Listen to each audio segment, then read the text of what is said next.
Luhut heran soal turis Cina 2 juta orang saja ke Indonesia kok ribut.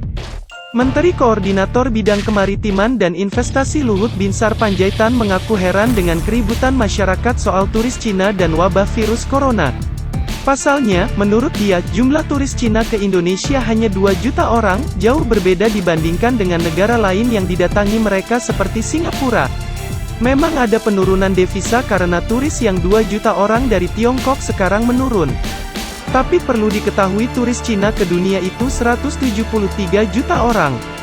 Turis Cina ke Singapura 6 juta orang, ke Indonesia itu 2 juta saja sudah ribut, katanya dalam Rakornas Investasi 2020 di Jakarta, Kamis tanggal 20 Februari tahun 2020. Luhut menuturkan, datangnya turis asal Cina sejatinya memberikan kontribusi positif terutama di bidang investasi, perdagangan hingga terbukanya lapangan pekerjaan.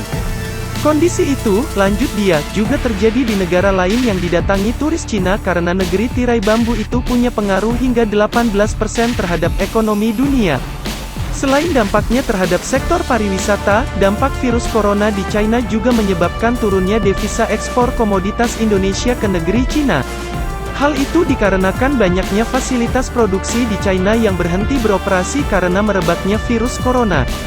Penurunan devisa ekspor bahan makanan atau retail juga akan berkurang dengan mewabahnya virus tersebut karena penurunan konsumsi di Cina. Mungkin dalam 2 bulan ke depan kalau kita tidak hati-hati menata itu, akan bisa berpengaruh ke ekonomi dalam negeri kita. Jadi dunia itu ekonominya terintegrasi. Tidak ada satu mengklaim tidak butuh. Semua saling memerlukan.